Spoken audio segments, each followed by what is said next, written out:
called James 1:27.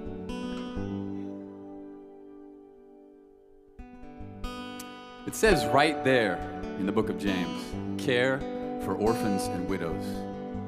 Well, I can't do that just by shopping in windows, just by browsing those pictures of destitute faces, those vacuous eyes so starved for embraces.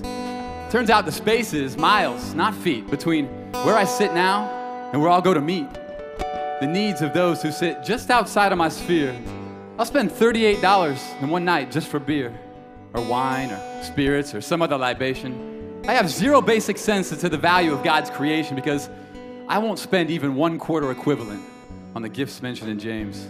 Orphans and widows haven't sent. See, life is just a series of moments and intersections. God doesn't tempt beyond measure, but He does challenge our affections. He's impeccably good at framing our imperfections. Some of us aren't natural at all. We need a spiritual C-section to cut out pride, ego, entitlement, and tunnel vision.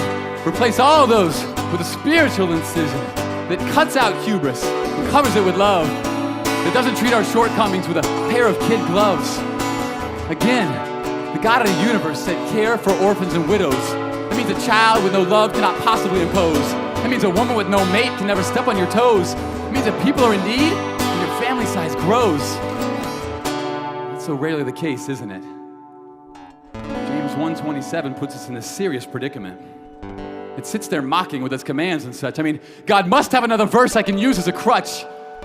He doesn't actually mean I should sacrifice my life, right? So that someone who's suffering can experience a reduction in plight?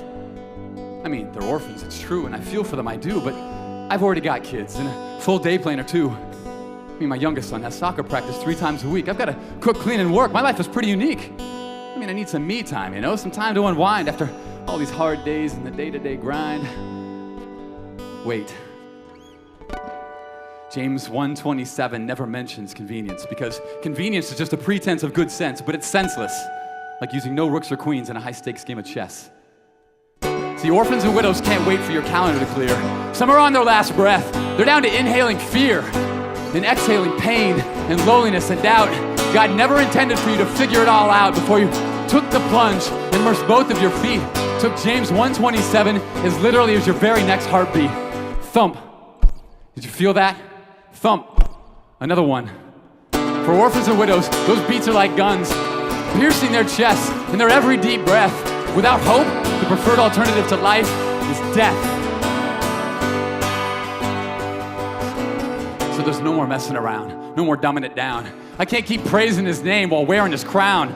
I can't keep walking through the doors of this church as though that is enough. It's time to melt down my silver spoon, sell it, and buy stuff to give to the poor and the needy, the widows and orphans. I'm pleading with us all. Can't you hear my endorphins? God's command is for now. To wait is to sin.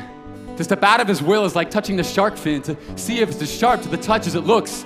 It's like looking for answers in a bunch of spiritual books, when in fact, all the truths are contained in one text. It's the Bible, and it's what resulted when God flexed and breathed and spoke and created new life. He wants to cut out yourself with a butterfly knife. Replace it with verse 27, chapter 1, book James. Follow the commands of the scripture, and you'll never be the same. Thank you very much.